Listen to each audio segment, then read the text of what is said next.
of India.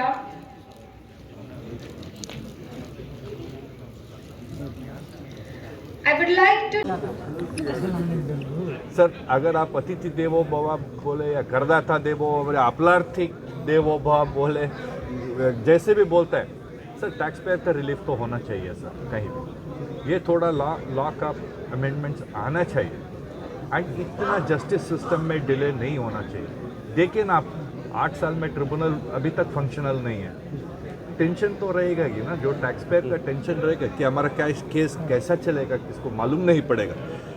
इसके हिसाब से ट्रिब्यूनल इतना जल्दी कमेंस होगा उतना जल्दी बेनिफिट होगा सबके लिए। थैंक यू हाँ आज्ञा आप परिचय देवे। मोर ना Shantanu Kumar Bhoi, president district tax bar association Balangir. आज्ञा आज जन कार्यक्रम केते सफल है यार काना कहबे? निश्चित भाव रे आपण माने होजन हमर संविधान रो चतुर्थ स्तंभ।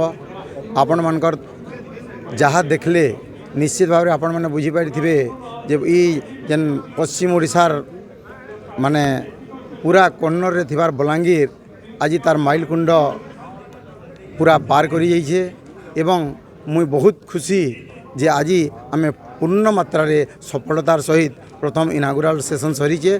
तारपरे आम टेक्निकल सेशन अच्छे जेनटा आम शिखबार जिनिस माने अच्छे आपण माने देखि पारबे जे सेतिर आम भारत वर्षर विशिष्ट वक्ता मान को आम डाकिचु जेन माने जीएसटी एवं इनकम टैक्स उपर तांकर बहुत पारदर्शिता अच्छे। ये प्रकार कॉन्फ्रेंस कि जीएसटी ट्रिब्यूनल कथा पड़ी केते गुरुत्वपूर्ण इटा this is the original platform to raise the voice. आम जो जस्टिसेस मानकर कोर्ट के जासूँ सेनो आम सबमिसिव रहसूँ किंतु इटा हूँ गोटे मात्र प्लेटफॉर्म जेन आम खुलिक कही पार्मा जे आमर सुविधा यहाँ असुविधा यहाँ एवं इटा हूँ आम जेन टैक्स प्रोफेशनल माने अचुँ आम सब बेले आमर जेन क्लाइंट महकिल अच्छन जेन माने करदाता माने अच्छन तांकर प्रकृत माने रूट लेवल रो प्रोब्लेमटा आम इन ठीक पुट फोर्थ कर पार्सूँ।